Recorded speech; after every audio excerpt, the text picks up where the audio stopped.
Hey guys, welcome back to my channel. Today I will be filming a Q&A video.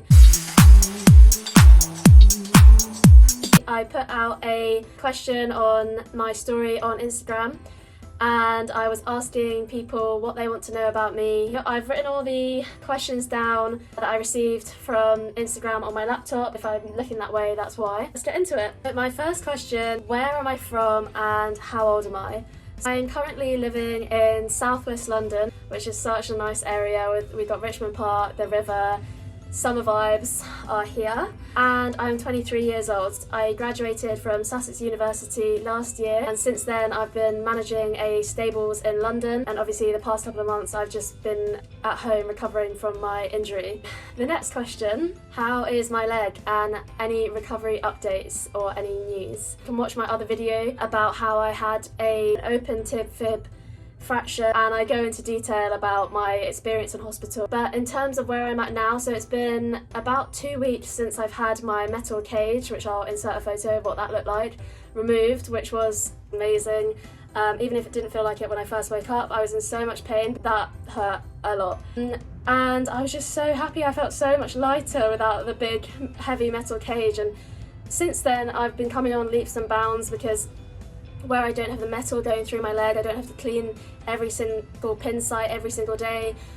So the risk of infection has decreased so much compared to when I literally had metal going through my bone, through my skin and to the other side. In terms of where my recovery is at, I have to wear a boot for the next 6 to 8 weeks. And I just have to be really careful about not jumping onto it or anything like that, because obviously the bone is still quite weak and it's still growing. She's got another hospital appointment coming up soon, so we'll do another x-ray to see how the bone is healing, and hopefully it will bring good news, because I have been managing to crutch to the gym and get out to meet friends again, which has been amazing for me. I'm such a social person usually, and I was so sporty before this injury, so being back properly in the gym and meeting up with friends has made me mentally so much happier. Hey guys, future Millie here. So in regards to my leg update, the worst possible outcome has happened. I went to the doctors this week. I think I said in the video that I was recovering really well. Turns out I wasn't. It turns out that the cage failed and that all of my bones have now collapsed, which is so gutting because I wore it for 4 months for nothing, is what it feels like. I'm going to insert a photo of what the x-ray looks like now, but basically going forward is looking like I'm going to have another cage. I'm going to have metal drilled into my leg again and go through all of the pain and infections that come with that. But I'm going to stay positive. I haven't lost my leg yet, but hopefully this time we're going to do some tests, blood samples, some CT scans or x-rays, and the doctors are going to find out why this has happened so that they can prevent it from happening again. In terms of how I'm feeling now, I just feel like it's Groundhog Day. I felt like during my recovery, so from December to now in June, I felt like I was progressing, I was getting better, and I was sharing my journey with everyone, and I was saying you can stay fit whilst going through a really awful time. And now all of that progress has just been erased and I'm completely back to square one, which is so difficult to comprehend.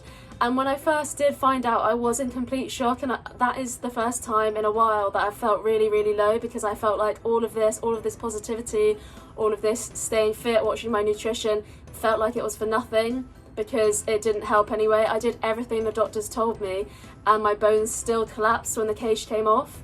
But now it's taken time for the news to sink in, and I'm now getting ready to go for tests next week, find out when my surgery will be, and I think that I'm now in a much better headspace to get the cage re-drilled into my leg and start the recovery all over again. It's definitely going to be a tough journey again. I think that these hard things happen to us and it's about how we react. And I actually made a video talking about how to stay positive during a negative time, and one of the points that I talk about, like I'll link the video down below, but one of the biggest points I talk about is focusing on what you can do. So I can still move around on my crutches, and even after the surgery I've still got one leg working, and focus on what you do have. So I've got an amazing family, amazing friends supporting me through this, you guys subscribing and liking all my videos, and my TikTok platform is now verified and taking off, and it's I have to focus on those good things because that's what gets me through the lows. So I think that's really important, but please do go and watch my other video. Anyways, back to me doing the Q&A. That's just a little leg update for you. I am going to end the video there. I actually filmed a much longer Q&A where I answered more of your questions, but with the leg update and the new information, I wanted to keep you guys updated on my recovery journey, so having added that bit in, it's slightly longer. So I'll be doing a part 2 of the Q&A. So if I haven't answered your question, then I'm sure it'll be in that next video. So please like and subscribe, and I'll see you all next week. Bye!